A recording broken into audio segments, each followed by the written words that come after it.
number 275. And I'm your host, Kente, all the way live from Los Angeles, California. And I'm joined by my wonderful co-host, Jen. How you doing, Jen? I'm doing awesome. I'm super excited to be here. I actually, the last time that we did a spotlight, it ended on a super sad note. So I'm really happy to have, well, we did sad stories. So, I'm really happy to have some. Wasn't it like movies that make you cry or something? Movies that make you cry, yeah. Yeah, okay, my bad. Yeah, so I promise we won't ask any sad questions this time. Everything is going to be happy and upbeat. Okay. Yeah, so we are joined by actor, the main man, Johnson. Yes. How are you doing, brother? I'm doing great, man. Thank you for having me. And if you call me the main man all the time, I'll ask you to come around and introduce me on everything I do. Hey, I'm down with it. Before we get into our interview, some people know on the side I do Uber, and I actually picked this brother up on Uber, and I get people that I recognize all the time, and I play it cool. I don't always say much, but I'm such a big fan of the show that this dude is on. I could not say nothing. I couldn't act like I didn't know the brother. Like, you know what I'm saying? So I love the show Bosch. We're going to get into it later in the show. So I had to say something, and you were such a really nice dude, and we had a great conversation, and I'm so glad that you agreed to come on our podcast. Yeah. Thank you. You did not play it cool. You were not cool. You know how you pick up the Uber and you try to exchange names and you're like, is this an Uber for DaJuan? He's like, yeah, I know who you are. I did. And I was like, oh man, thank you. I appreciate that. It's always great to meet a fan. Yeah. So as we like to start off with, where are you from originally? I like to say I'm from Miami, Florida, because that's where I did all my schooling.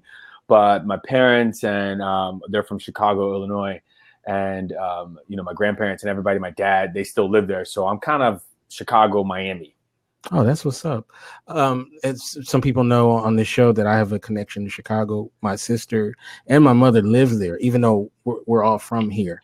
So I go to Chicago a lot. Now, you might think I'm crazy because the month my crazy butt chooses to go every year is December.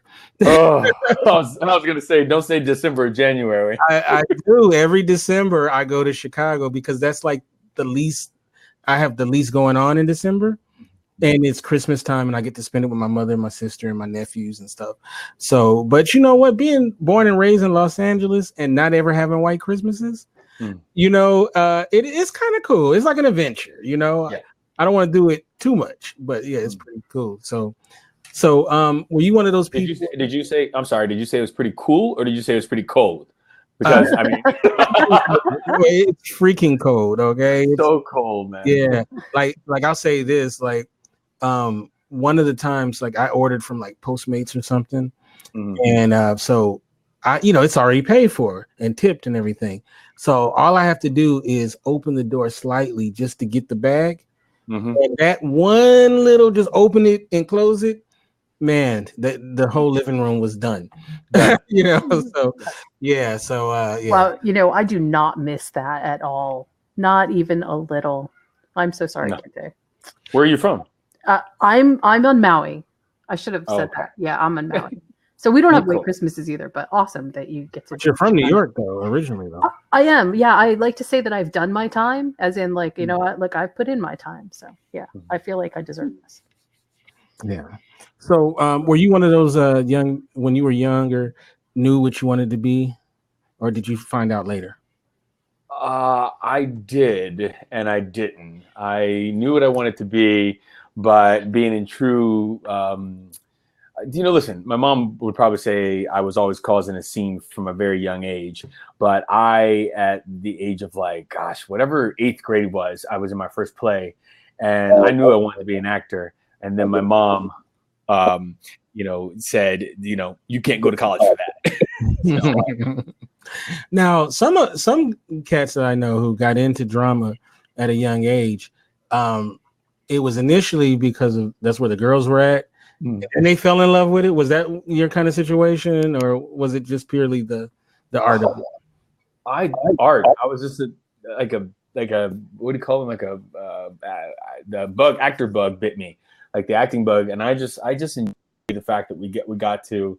I was just a drama nerd. I'm gonna make up a whole story for it. I was just a drama nerd. I enjoyed putting on plays. I was that kind of kid that put it on in his backyard, or we had like the bigger camcorders. I would like to try to make a movie. I was just that kid, in school, and I just enjoyed it for the art of it. That's what's up, man. Nice. So now, what is it about like performing live on stage that you like the most? Well, listen, I don't know if I like it the most anymore because I haven't done it in a while. But what I loved about it initially, what got me into acting, I love the two things. One, the instant gratification you get back from your audience. Like that, where they're liking it, feeling it, the crowd. You can feel the energy in the theater go up and down, and it's invigorating. It's really exciting. I love that about live theater. But what I also do is I love that you get to just like dive into a character and put this person on, and like you're putting on this performance, and you just take the audience on a ride. So I really enjoy that part of it as well. Yeah, like I always hear these great stories of different, like getting that energy from the audience, and sometimes it depends. Like you have these well-behaved audiences that understand how you're supposed to act, right? Then you had some audiences that maybe were, born in the alley or something. So did you have any like situations where you had to deal with like kind of crazy audiences that kind of? Yeah. Unfortunately, but the crazy audience members were my family because it's kind of funny. One of my biggest plays I ever did, you could hear like there was like this big death scene. It's called Blues for Mr. Charlie with James Baldwin. James Baldwin wrote it, I mean. And spoiler alert if you didn't read the play before, I die at the end, and you could hear like a camera shuttering, like click, click, click, click. And I just knew as that camera was shuttering, that was my dad. Like, do you know what I mean? And around that time that I was dying, I heard "Not my Wani," and I was like, "Oh my God, is that my grandmother?" Oh my God. So yeah, it's it was my family. So sorry guys who are out there watching that. It was my parents. I can dig it, man. I can dig it. So do you like taking characters on that you can relate to, or are you more into characters that maybe are very different from you and that allows you to go to a place that you don't go in your regular life? I think the easy answer there is, most actors want to do something that, that are a little bit different from them because they get to try on this whole thought process, this whole new kind of body, like, if you will. I enjoy things that are going to make me stretch, that are going to, that I just wouldn't have thought I would have ever played or done. But there's always going to be a piece of DaJuan in all of them. There's always going to be a hint of me. And I think, if you look at Julia Roberts is Julia Roberts is Julia Roberts, kind of like same thing with Meryl Streep. There's still an essence of her in there. You get lost in it after a while, but that's the spell that we cast on our audiences or, people watching. But I guess the answer would be different. I like to go for different. All right. We have a question in the chat room. Anthony Davis, not the one on the Lakers. Wants to know, has DaJuan worked on any web series or independent movies? I have. The daytime Emmy that we were just nominated for, that I was a lead in, was a YouTube series called The New 30 that I just did. So yeah, I just did one of those, and I do independent movies all the time. I did one that probably is the most recognizable. I get recognized the most, I should say. I always think it's going to be Bosch. I always think it's going to be maybe Grey's Anatomy or something like that. But when I see people of color, most of my people, they're like, "You was in that movie Caged Animal," and I was like, "Oh man, yeah, that was." it was like Caged Animal I did like a decade ago, and with Ving Rhames, and it was like, you know, this prison movie where I got beat up in prison. They're like, that was you, and I was like, yeah, you didn't see Bosch? You have nothing else? Oh, that's funny, man. Yeah. I don't know. Do you ever like just assume when someone's coming up to you what they're gonna recognize you from? You know, I don't. I used to for a very small period of time. I used to think that they were going to recognize me from Bosch because it's been on for such a long time. But I realized quickly that, you know, being out here in Los Angeles before I hit it on a couple of nice shows, I was a bartender for a very long time, you know, serving. And that's why, you know, most people tell you, like, you were serving, you're waiting tables, you're doing it. And whenever I would think to myself that I made it, I would just like, I made it. People recognize me like you did, right? Like, that's why you recognize me. People be like, I know you from somewhere. And I'd be like, oh yeah, I don't know if you watched the Amazon show Bosch. And they're like, no, you were my bartender. You were so great. And it will always just bust my bubble, or be like, I know you're Tay Diggs. And so I'm not there yet. Wait. So I just know that right now it's usually one of those other shows. That's too funny. Well, Yeah. what do you think was the most challenging role that you've had so far? I have to say, you know, right now, up to date would be the Grey's Anatomy that I've done, that I did recently, the arc on Grey's Anatomy. Most challenging because, you know, we have a responsibility as actors, right? We have a responsibility to really dive deep into these characters' lives. And I know people are like, oh, it's so easy. It's not easy to put on a character where your wife fell over a banister at a hotel the night before you're going to get married. And really, you know, you have to play that out. How is this going to play? And you know, that was probably my deepest and most intense role so far. And I actually really enjoyed it. I'm proud of it. Probably one of the ones I'm mostly proud of. Wow. I say if you haven't seen it, you should go see it. Well, for sure. Do you ever like a night before you got to shoot a scene? Have you ever had a moment where you're like, man, like, even though I know you prepare and all of that, where you actually get like anxiety about like, man, you know, because you don't know sometimes until you hit the set, right? How it's going to actually play itself out. Do you ever get that? Or you're just so prepared that you don't worry about it? I think, you know, preparation is key here. Always, you know, I think one, if you're not nervous, it doesn't mean as much to you anymore, right? So there's always going to be a little sense of, I'm going on a new set. I'm going to meet new people. You know, that stuff is really nerve-wracking. Like, you know, to come on to, let's just use Grey's Anatomy again. That show's been on for 15 seasons, and for me to come on, they're already a family.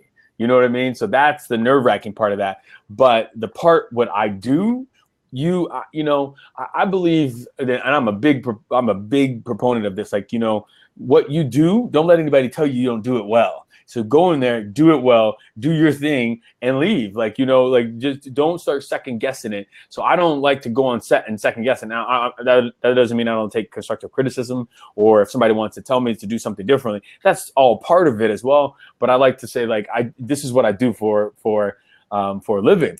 It's like me saying, you know, Kente, this podcast, you're not doing it right. You're like, man, I've done 275 of these. You know what I mean? It's like excuse you, right? It's kind of like that mentality, you know, because you got to go in there because I do it well. And I like to think until somebody tells me, you know, or I feel like I'm not doing it well, I'm going to stick with that. Now we got a couple of more questions from the chat. Anthony, he has two-part questions, so we'll start with the first one. He wants to know, are you the kind of actor who understands everything from the set design to why the lighting and the sound crew and all of that kind of stuff? Do you just focus on acting, or do you focus on the lenses and all of that kind of behind the scenes stuff too? Great question, Anthony. Thank you for that one.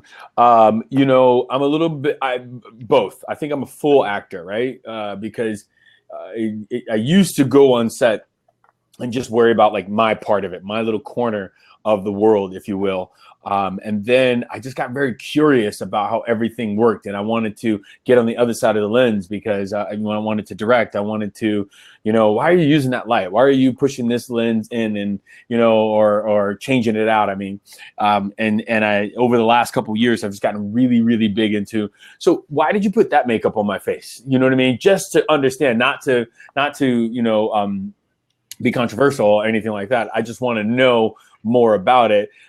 Because I think for actors, I think we've kind of been sold a little bit of a crock of crap, that you only can do one thing, right? And it's only like you only are supposed to be an actor. And and we hear this all over the place. Like, I just want you to act. I don't want you to talk about your politics. I don't want you to tell me about this stuff or talk about directing. I just want you to stay in your lane. And I think we believed that for a very long time.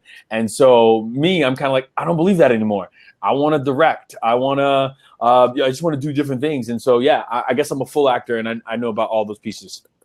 I was just going to ask you that too. I was just going to ask you if you had ever decided that, hey, I'd really love to direct. Because that seems to be one of the natural progressions for actors to go through. And it's crazy because the directors who have been actors make the most compelling stories out there. They're great at it.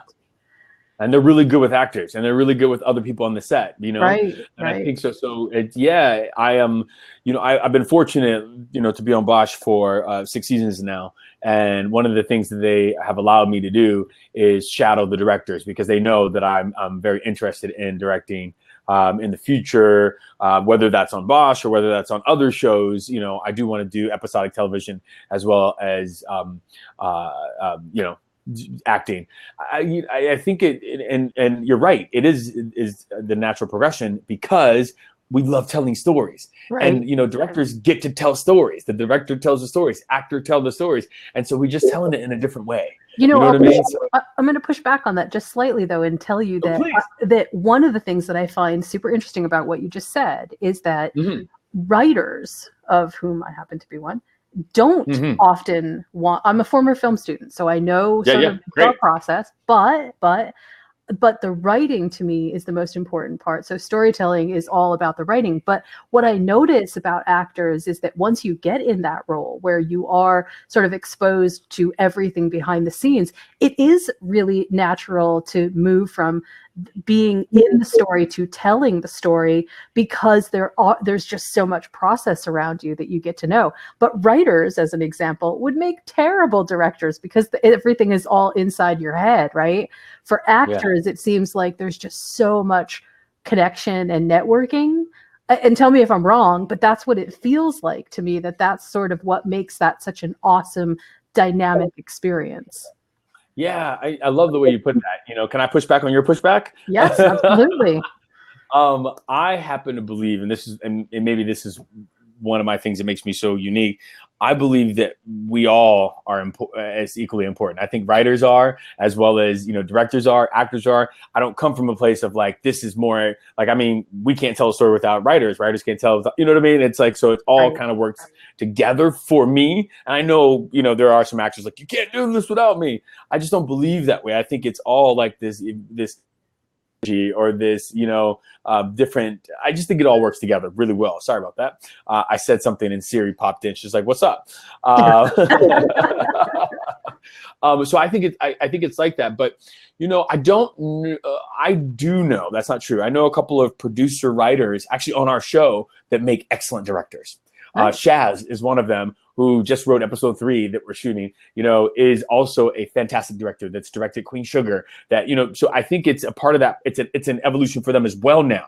You know what I mean? It's like, this is the way it's going. I think, again, before, writers, and especially in writing schools, or not writing schools, university, when we went to college for that or whatever, writing programs, they were just told, you need to write, right? That's your lane. Stay in that. But no, not anymore. They have ideas. They want to see them. I think sometimes, writers can be a little bit long-winded, you know what I mean? And I think everybody can like cut that down. You know what I mean? Actors, we chew up the scenery. We can be over dramatic. You know what I mean? So I think all that together brings it all down. So I hope that answered it for you, Jen. It did, actually. That was awesome. Yep. I'm gonna ask the question that Anthony, his second question, but then I'm going to circle back to the makeup thing that you kind of mentioned. Anthony wants to know: are you someone who likes to take liberties with the script, so improv, or do you just like to just stick with the script? Listen, we're big on our show. We don't. There's no like. That's not our lane. You know, our lane is not to improv at all. You know, I could accidentally screw up a gray Corolla for a white Corolla, and I have messed up the whole entire season. That they have to go get a new car or go get a whole thing, and so they're very specific on our show about, you know, we're not improvising. You need to say the words on the page the way they wrote them on the page, because it's all making sense and leading somewhere. And you can mess up a whole season of something if you don't. So I'm not that improviser guy. I am actually really comfortable, and I like to, before I make an executive decision to come off the page, meaning to not say what they've wrote, I want to make sure I can make their words work. You know, because what they're doing is they're literally writing for me. They're writing with me in mind. Like, you know, before, you know, Jen, you said you went to it is Jen, right? I'm not messing it up, Yep. right? Nope, it's Okay. Jen. You got it. Yeah. You said you went to a writing program, and I meant one of the tools they might have said is like, think of the person you're writing for, or think of a person you're writing for, so you can have their voice in your head as you're writing like a script or something.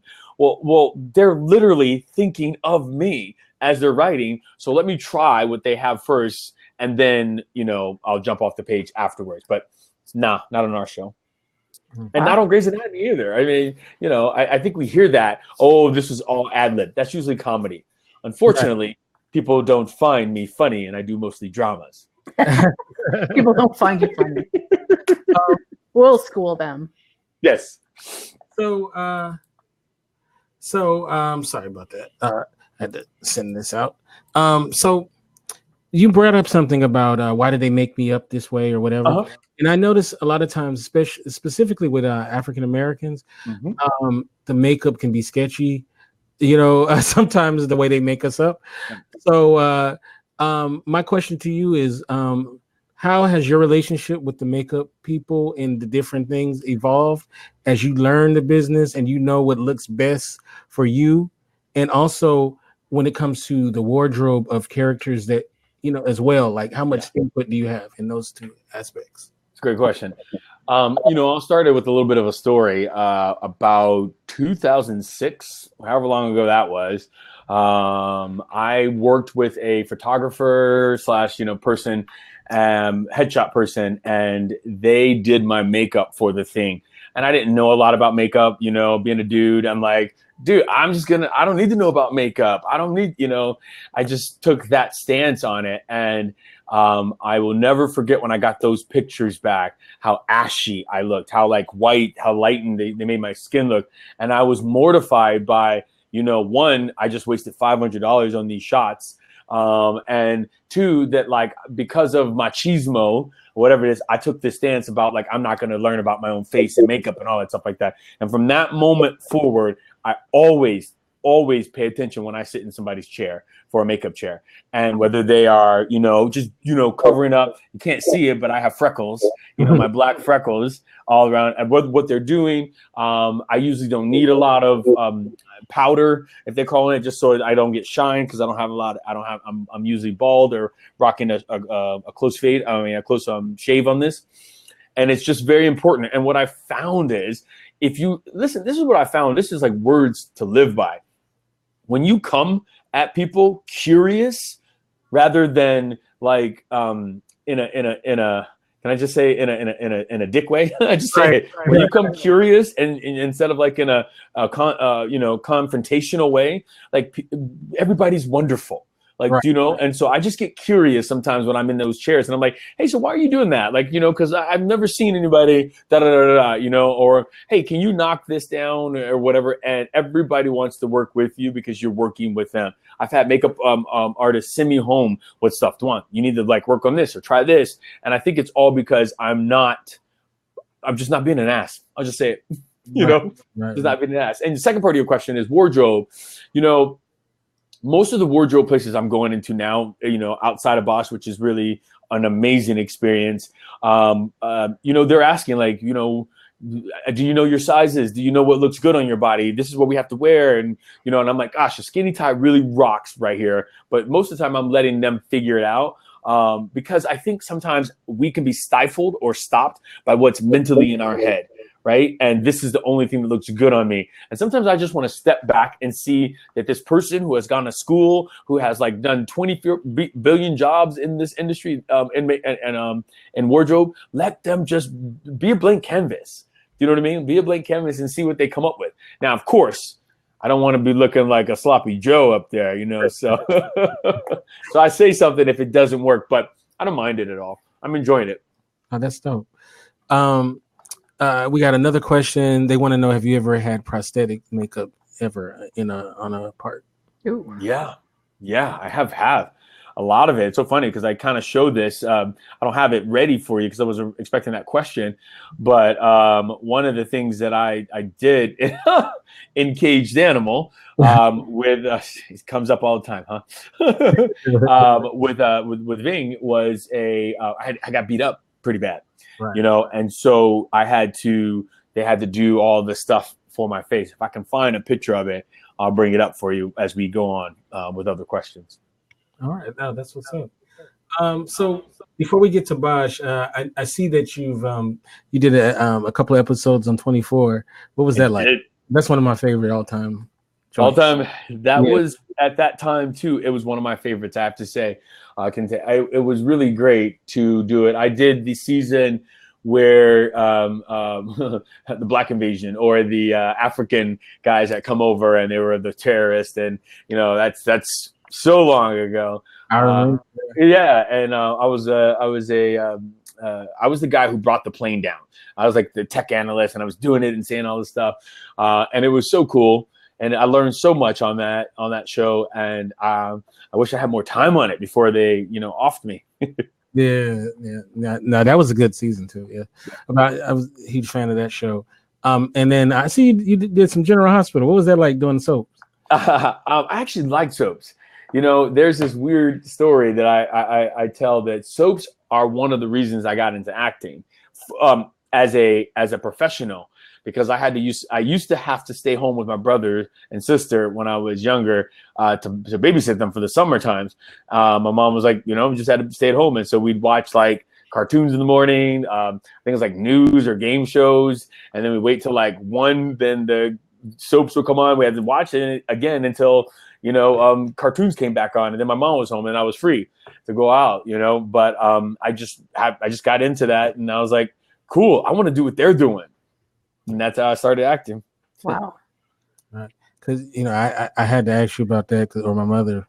My mother. She get the stories? She was watching the stories? Hospital, like, she's been watching that before I was born. Yeah.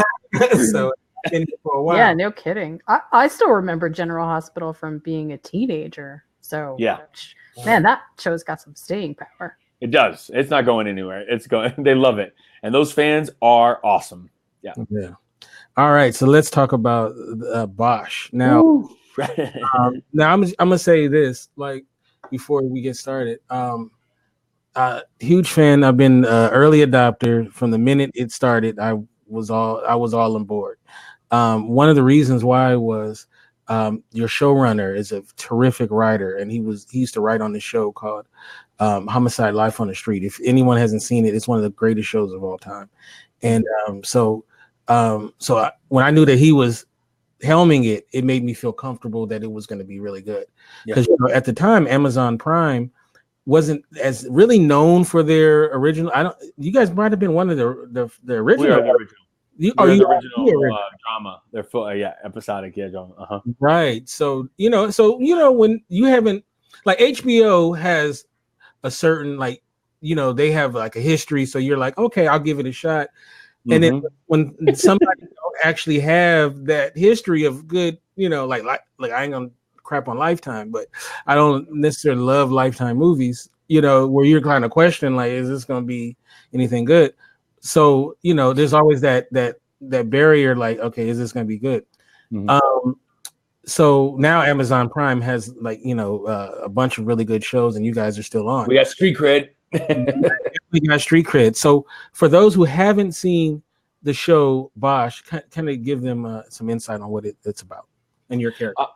So Bosch is about Titus, which he's Titus Welliver. He plays the main character Bosch, where it's this LA detective who is you either love him or you hate him for his methods of how he does things, and it is just about it's a cop drama, but it's a little bit more than that. I have to say, and one of the cool things is LA is a character in our on our show because we're all over Los Angeles shooting, and we're just everywhere. But Bosch tells the story just about he's a good guy, but always love the way he handles stuff. I play Detective Rondell Pierce, and I like to say the moral compass of the show. I'm the Boy Scout of the show, where everything is by the book for me, and it just suits me. Yes. Yeah. It's a terrific show. If you guys haven't seen it, definitely check it out. And it has a wonderful cast. You have also on the cast, you have the great Lance Riddick, amazing, him from The Wire, Lost, Fringe, is on the show. Did John Wick. Just did John Wick. John Wick. John Wick 3. Definitely. And now your partner, or he was your partner on the show, Mr. Calderon. Tell about him. First of all, this guy steals a lot of scenes. Like this guy, every time he's in a scene when he's not even talking, you can't stop watching this cat. Like he's a great actor. What is Say it again. What's it like working with him? Listen, I was a big fan of Paul's before I knew I was going to work with him, and I didn't really know until we showed up and I had a new partner, and he's just great. It was this thing of I just want to tell him, I was like, hey, I just want to let's just get this out of the way. I'm a big fan, and I think you're great. And it started off as this relationship in season 3, where he just became this awesome mentor for me, as an actor, as a man, as a person, on set. He was just this great energy, and I learned so much from just being in his presence, and just how he operated on set, how he operated with the behind the scenes crew, how he operated with other cast members, was really great. And I started just being able to come to him. I was like, I'm not able to crack this nut on this scene, and and he was just say, hey, try it this way, let's work. He would work with me, and it just took our relationship to the to the next stage, if you will. In the fourth season, when he came back, it was this this older brother. Now he became a mentor, and he was this older brother that was really just from taking me under his wing, from really just we were just rapping and we're just having fun, and it was equals instead of hi sir. I was just nervous, but now it's Paul, what's up? I missed you. And it just became that till season 5, where it was just second nature. And I really have to say, if anybody has a chance to work with him or see anything he does, he is one of the most genuine people that I've ever had the opportunity to work with. And I'm not just saying that. That's not just LA fluff. I really just think he's fantastic. You can see it though on screen. You guys' chemistry is awesome, right? Every time you guys would do a scene together, you felt the chemistry. And I remember when we were talking, when I drove you, I remember I brought that up because there was something that I thought in my head, and I hadn't seen anything or heard an interview or anything, and that was something I always wanted to know about, and I had a chance because I was talking to you, so which was pretty cool. So, how much? Let me tell you this before. Can I just jump in on that? Okay. I don't know if this is some behind the scenes stuff, and I think I might have said this to you as well. You talk about the chemistry that Paul and I had, which Pierce and Jimmy, or Jimmy is his name, but on set, Robertson, Pierce and Robertson had. He was only supposed to be there for a couple episodes. Do you know what I mean? And so one of the things that I think they saw, which is magic, when you see magic on set, executive producers, writers, you see magic between these two people happening. We just kept going. You know what I mean? I think beyond a shadow of a doubt that, of course, we're both amazing actors, but the chemistry you saw between Paul and I, that's people love that. And I mean, it took us on for a couple seasons because of that, because it just worked. So I'm glad you saw that. Oh, definitely. It's very apparent when you guys see it, and make sure you guys check out the show. Okay, so let's talk about how your characters evolved. Yeah. 6 seasons, because I really feel like it has a great evolution, this character. What do you think? So how would you talk about that? I think Michael Connelly, who's one of the writers, so sorry. Michael Connelly is the creator of our show.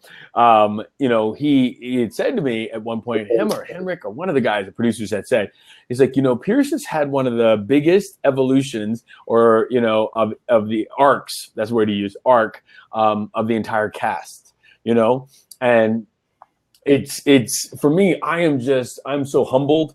I'm so grateful that I'm in this position, that I get to make this character come alive, that I get to do that because, I started as a beat cop on that show, in the pilot episode of it. So I've been there since the beginning, but it was really supposed to be a one-off. I was just supposed to be the guy that left and maybe would have been in the background if you saw him again.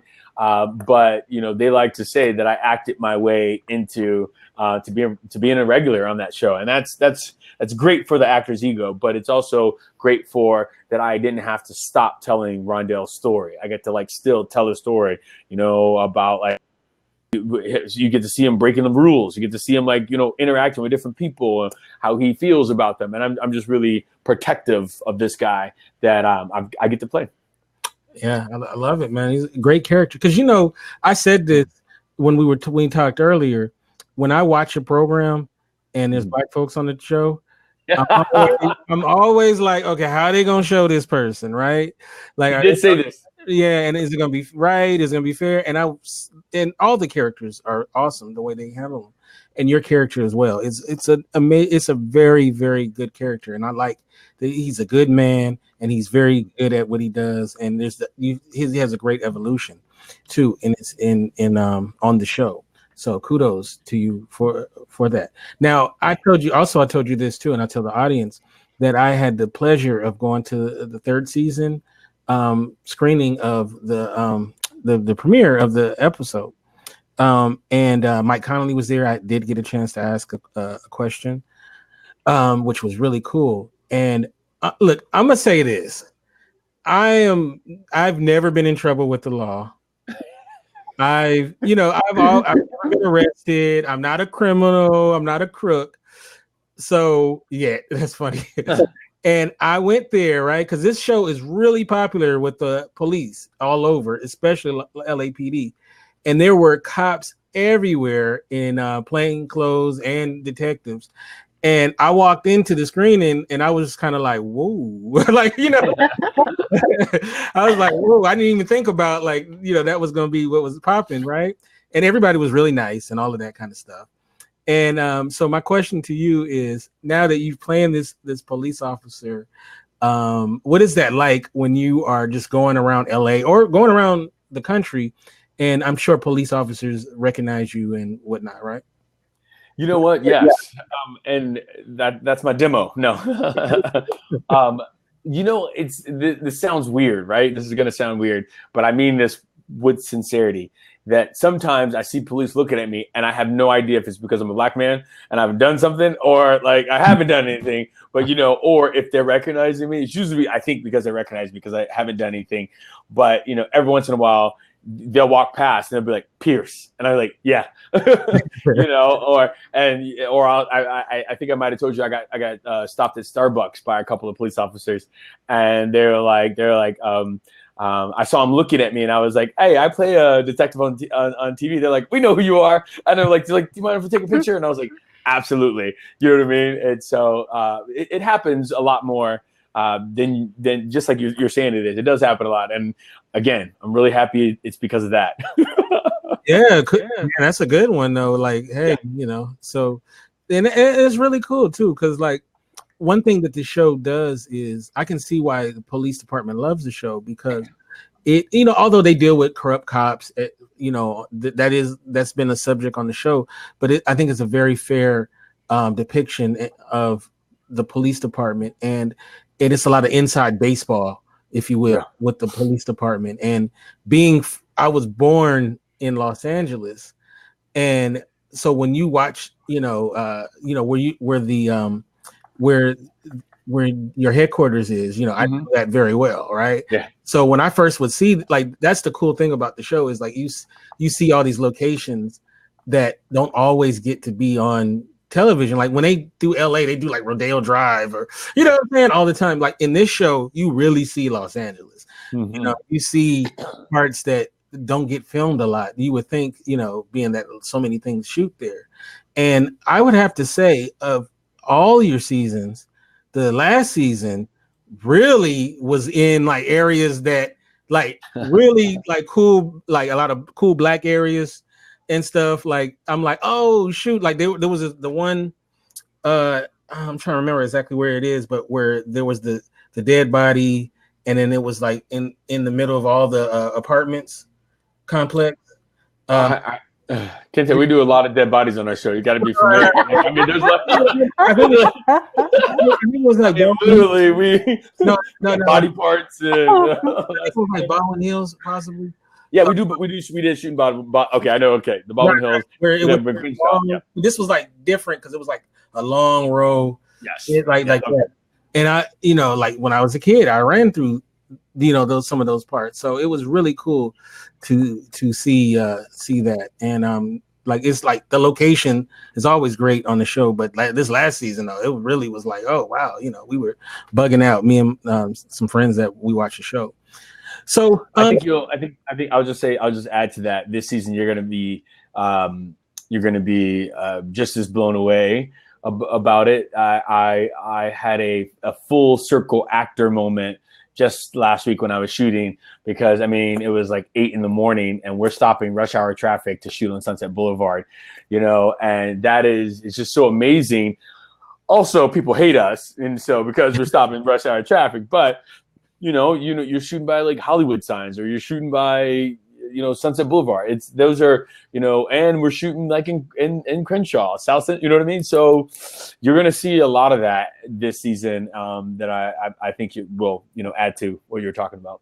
Yeah, and another thing too about the program that's pretty awesome is that you have great like cast. The cast is awesome. So of course you have Titus, who's the lead, but then you also have Jamie Ector on the show, and then you have the Creighton Barrow. Those guys funny as heck. I love it. Like it's funny too. The show is like hilarious at times. Like there's times where you just laugh out loud on the show, even though it's a serious show mainly, but there are funny moments. And the cast is so cool, and it seems like in a season they do a great job of everybody getting their moments. Like you rarely feel like, oh, they, like characters that you like are not getting their due. And that's really cool that they do that. So, the cast is... I'll let them know. I think there's just so much dramatic real estate you can have, right? And without like going in all these different directions, I think they do a great job at also cycling in. So you're not like too Pierce heavy or too Creighton Barrow heavy, so it feels like you're saying that everybody is featured. That's what I think you're getting at. Everybody has a good little featured moment throughout. And now I don't want to, I'm not going to spoil anything because I can't tell you. I got a job to keep, so don't even say anything. I'm going back to the second season, right? Okay. So I'm not going to spoil it because I want people to watch the show. But there's I'm a tough guy. I chew glass, right? There's a moment with Lance Reddick, and I think you know what I'm talking about. He goes through like a moment, like a very traumatic moment where I almost was in tears. That and the acting was so powerful in that moment. And it's in the second season. I don't want to ruin it, but because it's kind of a surprise in the on the show. But the show has moments like that where you're like, like, whoa, like, so definitely check out this program. So Now, there were some questions in the chat room. Let's see. Let me make sure I get those.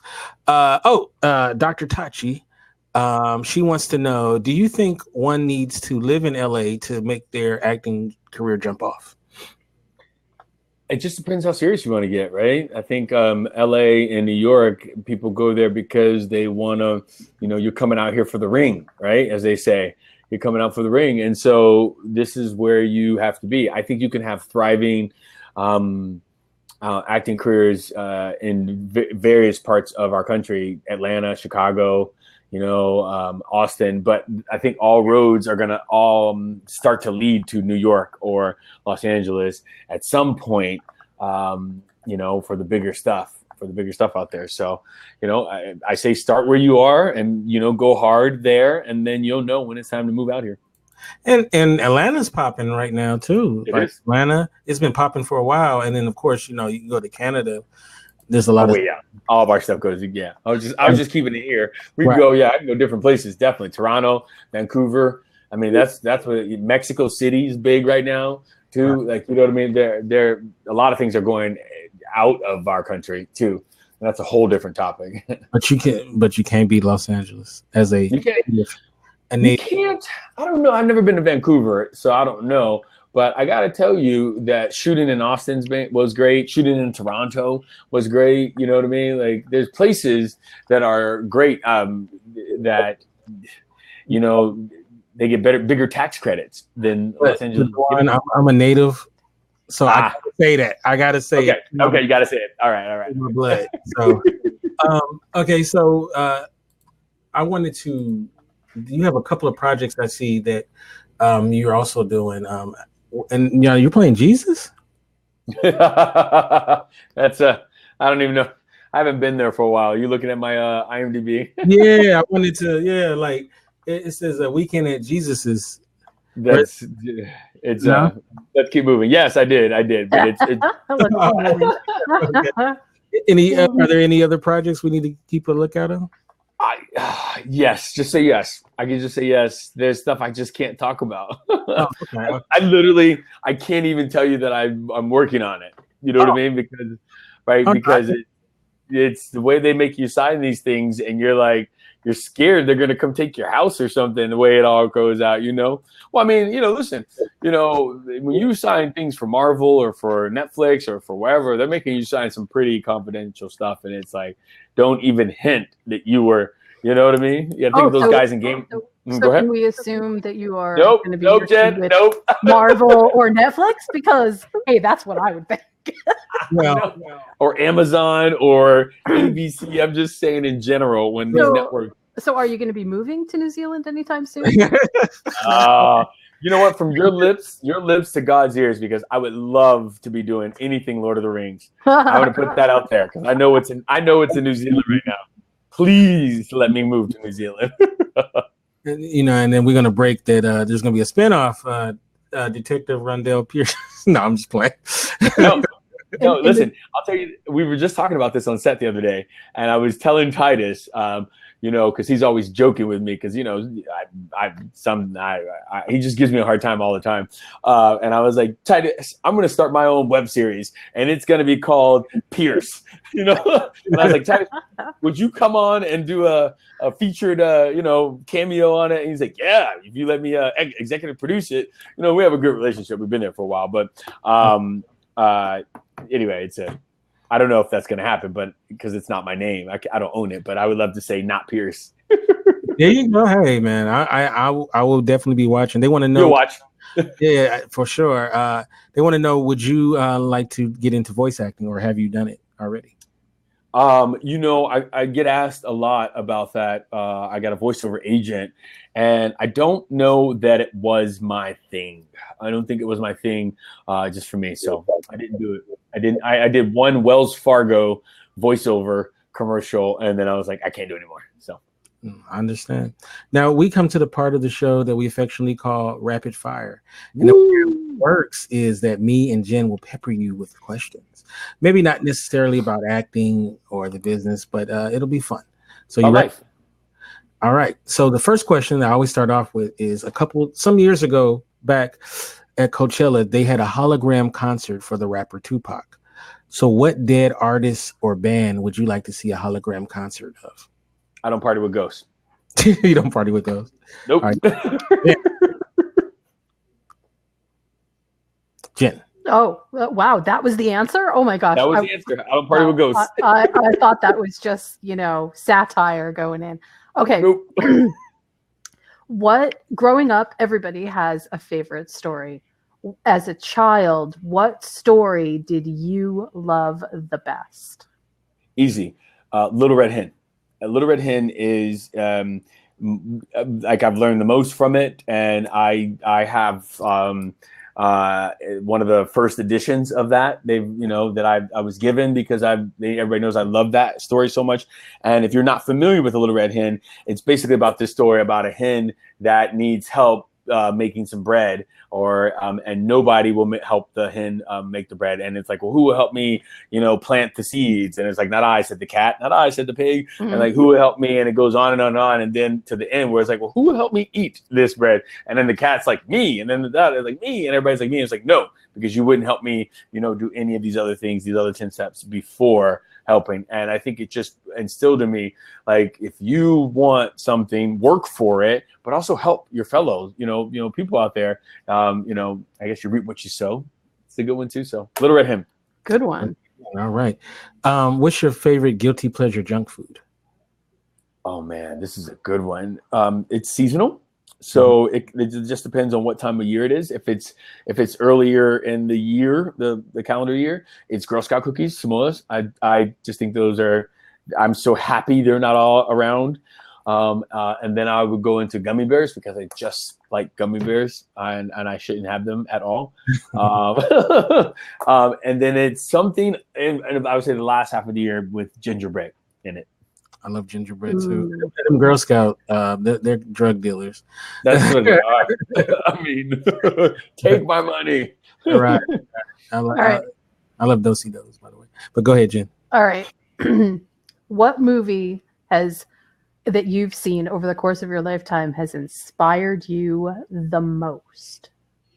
Primal Fear, Ed Norton. I just thought that guy tore it up as an actor. Do you know what I mean? I thought that was one of the first like switches, right? Like when we were those big like, oh, this happened, there was that and his acting. It kind of gives me chills just thinking about how amazing he was in that. While I was in those formative acting years, like, just like being inspired by actors. And that was his first film too. Was it? I don't know if it was his first, but it was. Yeah. Oh man. Gosh, that was good. He came out swinging, boy. He came out hot. Right. All right. So here goes. Final question. We always end with this one. Okay. So you spent most of your younger years in Miami, right? Yeah. So we're going to tailor this to Miami. Okay. You got to help a brother out. A young man that wants to take a young lady out on the first date in Miami. So you got to give him a tip on what's the best date to take a young lady out on in Miami.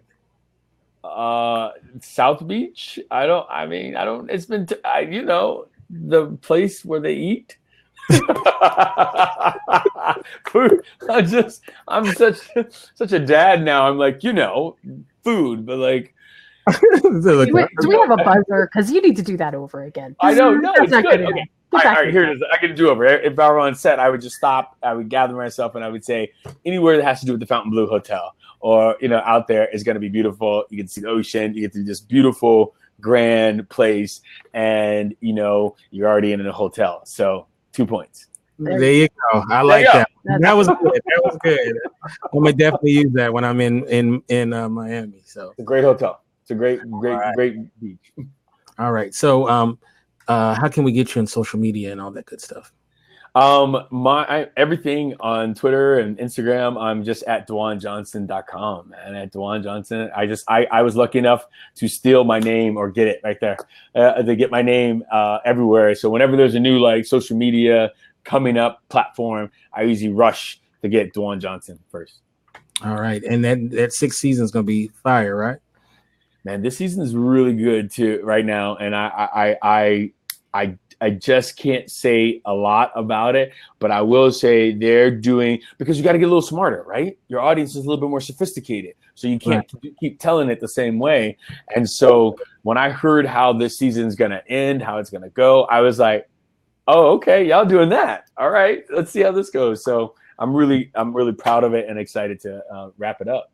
And we can look for it around April, right? April, usually around end of March, beginning of April. That's been our launch schedule so far. We're done around Thanksgiving, so we're smack, dab in the middle of our season. We just finished. We're just starting the 5th episode.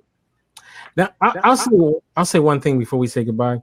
This is my one thing gripe about binge watching is you're so excited for the new season. And then, so it comes out like on a Friday, and then by Sunday, it's over. And it's like, that's the one thing. Like, and I go through those episodes always like that. It's like pretty much I get kidnapped by the show. So, so I think I put on Twitter like I've been kidnapped by Bosch. So that's good. It's a good place to thing to be kidnapped by. And I have to say, as an actor, it always brings me a little tiny bit of sadness when all the fans, they come up that weekend and they're like, I've already done it, it's already over. And I'm like, God, life, and you did it like in 5 months of my life, and you're done in like 24 hours. And some people do it in 24 hours, and so they're like super fans, but I get it, because I do that with shows. I don't think I went longer than 3 days. Yeah. We appreciate you. Sure. All right, Jen, how can we get you on social media? You can find me on Twitter at followingbliss1, or check out my websites at criticallaughs.com and moviesmakethemeal.com. You can get me on Twitter at Kente F. Of course, Instagram, Kente Ferguson. And of course, the website is indyradio.org. That's indyradio.org. We'll be back Monday with an all new episode of Men and Women Talk, the Mars Venus Show. We'll be talking about second chances. So that should be a lot of fun. So we'll catch you guys later. You guys have a beautiful weekend, and God bless.